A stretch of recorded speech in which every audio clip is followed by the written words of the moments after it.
18 नवंबर के मौसम विभाग बटा IMD समाचार में मुख्य बिंदु निम्नलिखित है।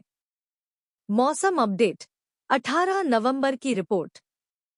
एक बारिश और तूफानी गतिविधि का अलर्ट। देश के दक्षिणी हिस्सों में खासकर तमिलनाडु, केरल और माहे में 18 और 19 नवंबर तक भारी वर्षा की संभावना है। इस दौरान तटीय आंध्र प्रदेश, यनम और रायलसीमा में भी गर्ज तूफान तथा छींटों शावर्स की बात कही गई है।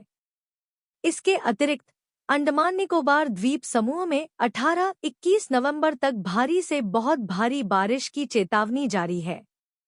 2 ठंडलहर कोल्ड वेव जारी रहने की संभावना। मौसम विभाग ने नवंबर के 17 से 19 के लिए उत्तर पश्चिम भारत, मध्य भारत और पूर्वी भारत के कुछ हिस्सों में शीतलहर की चेतावनी दी है। कुछ इलाकों में तापमान में गिरावट के साथ गंभीर ठंड महसूस की जा सकती है। 3 घन कोहरा डेंस फॉग। 18 नवंबर की सुबह हिमाचल प्रदेश के कुछ हिस्सों में घन कोहरे की स्थिति बन सकती है।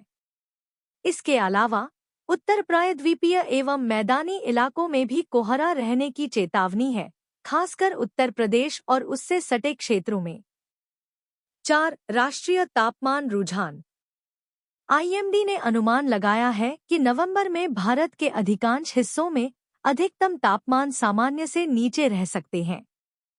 दूसरी ओर अधिकांश हिस्सों में न्यूनतम तापमान, रात का तापमान सामान्य से थोड़ा अधिक रहने की संभावना है, सिवाय उत्तर पश्चिमी भारत के कुछ इलाकों के जहां यह सामान्य या नीचे रह सकता है। 5 मौसम प्रणाली और कारण।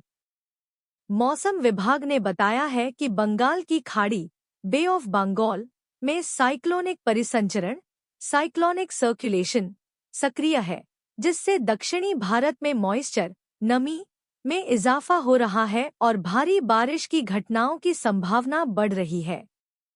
इसके अलावा उत्तरी और मध्य भारत में ठंडी हवाओं और मैदानी क्षेत्रों पर शीतलहर की स्थिति गहराने की चेतावनी दी गई है। 6 नागरिकों के लिए सलाह। दक्षिणी राज्यों में रहने वाले लोगों को बारिश और तूफानी गतिविधि के मद्देनजर सावधानी बरतने की चेतावनी दी गई है। बारिश से प्रभावित क्षेत्रों में जल भराव और ट्रैवल में दिक्कत हो सकती है।